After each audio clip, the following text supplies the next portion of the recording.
नमस्कार. आज आपण पाहणार आहोत गणेश पुराणाची माहिती. तर गणेश पुराण का सुरू झाले आणि त्याची माहिती काय आहे, गणेश पुराण म्हणजे काय तेही आपण पाहणार आहोत. पण गणेश पुराण काय आहे हे बघण्यापूर्वी आपल्याला गणेश पुराण कसे लिहिले गेले, त्याची सुरुवात कुणामुळे झाली हे सर्व बघणार आहोत.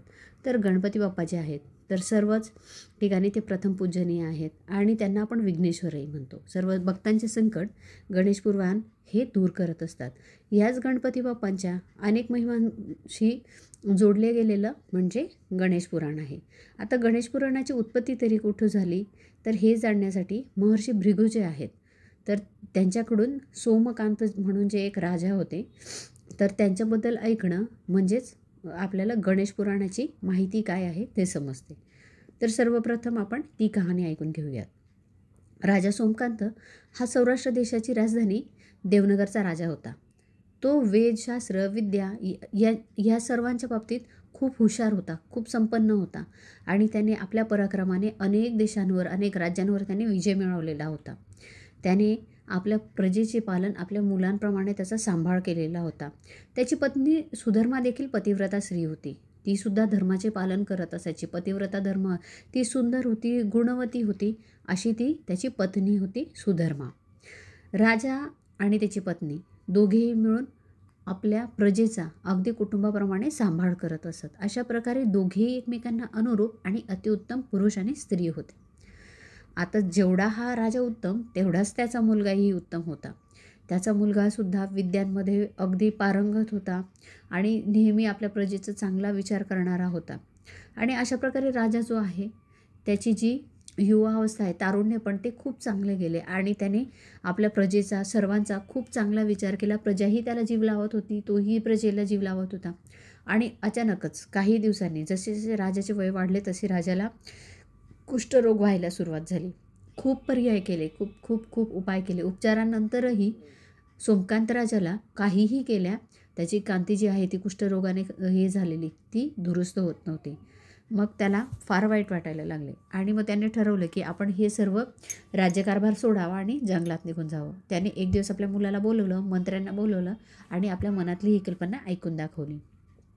मग आता जंगलात जायचं आहे म्हटल्यावर त्याच्यासोबत पत्नी, मुले, राज्यातली अनेक सर्व लोक, मंत्री सर्व म्हटले की आम्हीही तुमच्यासोबत राज्य सोडणार.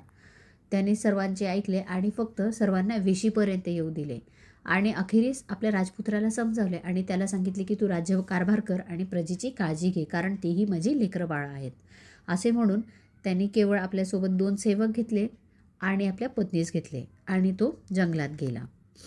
जंगलात गेल्यानंतर राजा, त्याचा सेवक हे सगळे जे आहेत ते एका आश्रमाच्या शेजारी थांबले आणि ते तिथे आराम करत असताना त्यांना महर्षी भृगू जे आहेत तर त्यांचे पुत्र जे आहेत च्यवन तेथे आले आणि त्यांना विचारले.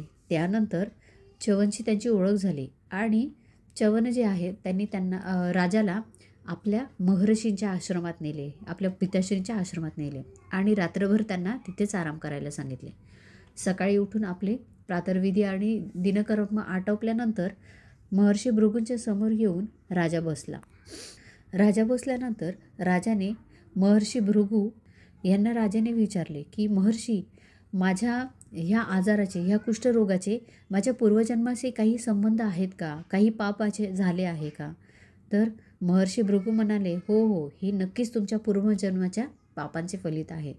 तर त्यांनी सांगितले की तू पूर्वजन्मात खूप साऱ्या निर्दोष लोकांची हत्या केली होती, लूटपाट केली होती, परंतु मृत्यूपूर्वी तू एक चांगले काम केले होते. एक गणेशाचे मंदिर होते जे एकदम जीर्णावस्थेत पडलेले होते, तर तू त्याचा जीर्णोद्धार केला होतास.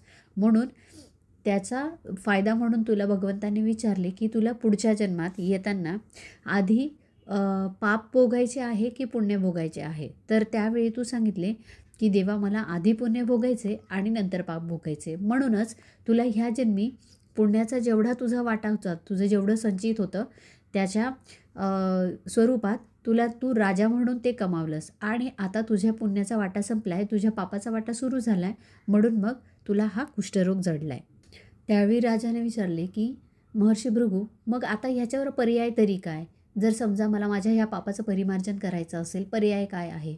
त्यावेळी महर्षी भृगू म्हणाले की आता तुम्हाला गणेश पुराण ऐकावे लागेल, ज्याच्या उपायाने आपले ही जे आहे कुष्ठरोग तो निघून जाईल.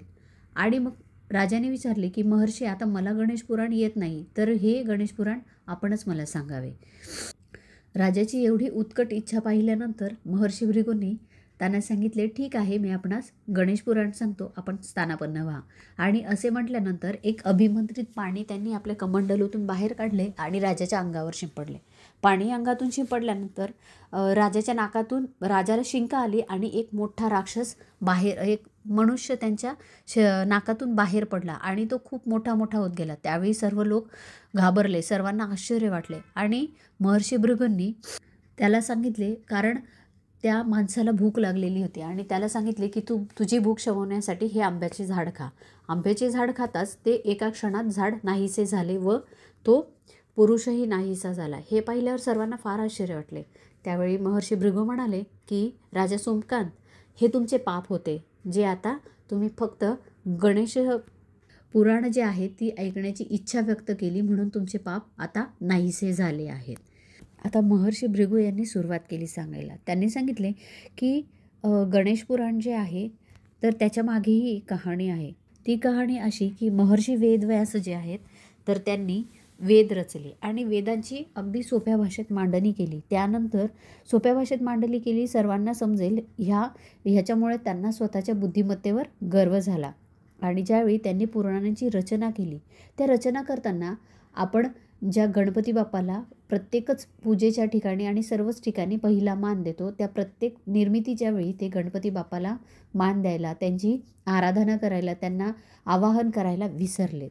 आणि त्यामुळे ज्यावेळी ते पुराणांची रचना करत होते त्यावेळी त्यांना सारख्या अडचणी येऊ लागल्या. ते छंद विसरू, महत्त्वाच्या गोष्टी ज्या आहेत त्याही ते विसरू लागले आणि मग त्यांना फार वाईट वाटायला लागले. ते अत्यंत निराश झाले. निराश झाल्यानंतर ते भगवान ब्रह्माजींकडे गेले आणि त्यांनी विचारलं की असं काय होतं आहे की ज्याच्यामुळे मी पुराणांची रचना करताना मला सारखं विसरायला होतं आहे, महत्त्वाचे मुद्दे मी विसरतो आहे, काय झालेलं असेल नक्की.